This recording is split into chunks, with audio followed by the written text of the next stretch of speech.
first chapter is called Sleeping the Sleep of the Saved and the Thankful, which is a quote from Churchill in World War II. Upon hearing the U.S. was joining the effort against Germany and Japan, he is said to have said that night after hearing that, he slept the sleep of the saved and thankful, which is a quote that my grandfather used to always say when something good happened, or he was hoping that something good would happen, and he would say something like, "Oh, if that happened, we'd sleep the sleep of the saved and the thankful."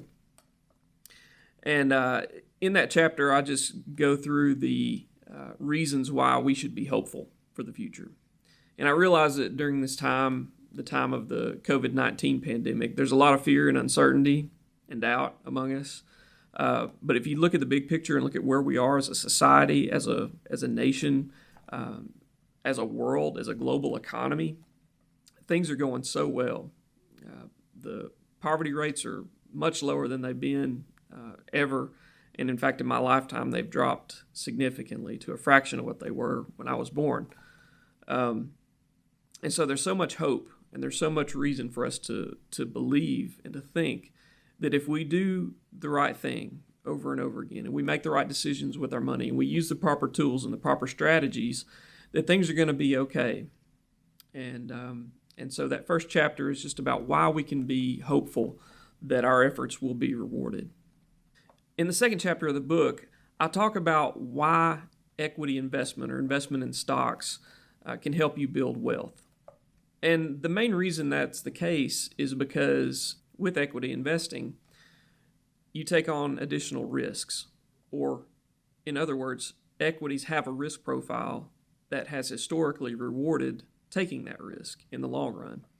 Of course, right now we're seeing a lot of volatility in the market, and that is the primary aspect of risk that equities have that enable you to be sure that in the long run you will have a higher expected return than a fixed income investment. And a fixed income investment is just one with a set rate of return. So a company would agree to pay you 3 or 4% over a 10-year period versus an equity investment where you make whatever the company makes. So if the company makes 10% in a year, you get 10%. If the company makes 20% in a year, you get 20%.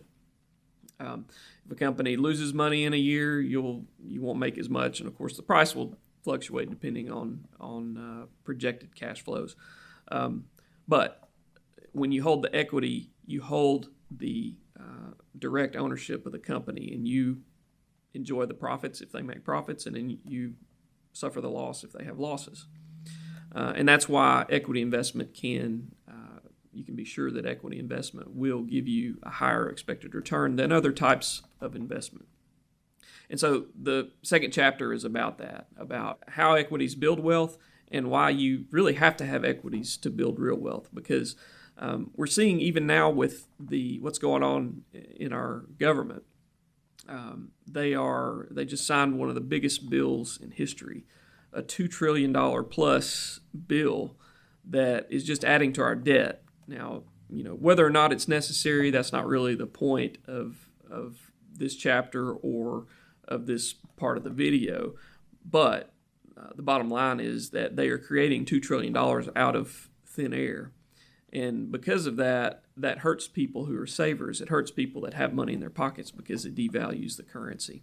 And so in order to stay ahead of the risk of inflation and the risk of purchasing power risk, that is that your dollars today will buy more than your dollars in the future. And so if you want to build up an amount of wealth that will be able to carry you into retirement, or that will be able to purchase goods and services at today's rates in the future, you have to have a lot more money in order to do that. In order to be sure that your money will have the kind of purchasing power that it has currently, you have to take a little bit more risk and be willing to do that.